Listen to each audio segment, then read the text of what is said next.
Ծրագրի նպատակը փոքր գումարների շնորհումն է Հայաստանում ժողովրդավարական հաստատությունների զարգացման ուղղված ծրագրերի եւ աշխատանքների իրականացման համար։ Դրամաշնորհի առավելագույն գումարը կազմում է 24,000 ամերիկյան դոլար։ Դեսպանատան աշխատակիցը նշեց, որ ծրագրի շրջանակում չեն ֆինանսավորվի կուսակցական, քաղաքական, գիտահետազոտական աշխատանքները, առևտրային, ինչպես նաեւ կազմակերպությունների ինստիտուցիոնալ զարգացման ուղղված ծրագրերը։ Իհարկե, այս բոլոր ասածներս չի նշանակում, որ բացառություններ չկան։ Բացառություններ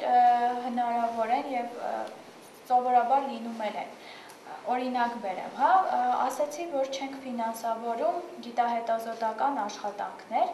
այն պարագայում, երբ ձեր ամբողջ ծրագիրը միայն եւ միայն հետազոտական աշխատանք կատարելն է։ Այսինքն դրանից ավելի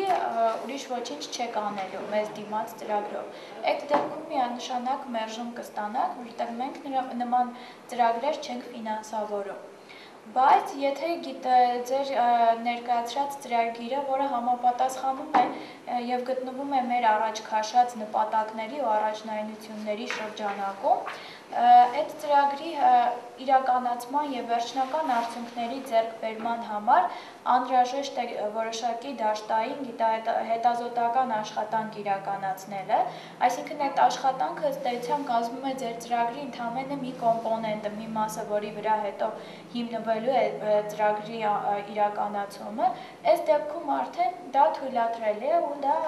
կֆինանսավորվի։ Դրամաշնորհները տրամադրվում են Հայաստանում ԱՄՆ պետքարտուղարության Վաշինգտոնյան համապատասխան բաժինների կողմից հաստատում ստանալուց հետո։ Դեսպանատուն ներկայացվող հայտը պետք է նկարագրի առաջարկվող ծրագիրը եւ ցուցադրի դրա համապատասխանությունը ժողովրդավարության հանձնաժողովի ծրագրի նպատակներին։ Ծրագրի բյուջեն պետք է կազմվի ամերիկյան դոլարով։ Ծրագրային բոլոր ծախսերը պետք է լինեն նախապես հաշվարկված եւ իրատեսական։ Եթե ծրագրով նախատեսվում է սարքավորումների գնում, որի միավոր արժեքը գերազանցում է 1000 ամերիկյան դոլարը, ապա հայտին պետք է գցել 3 ապրանքագրեր տարբեր մատակարարներից։ Ծրագիր գրելիս մենք ամեն դեպքում հայերենով ենք դա շարադրում, հետո թարգմանում վերընկածում անգլերենի,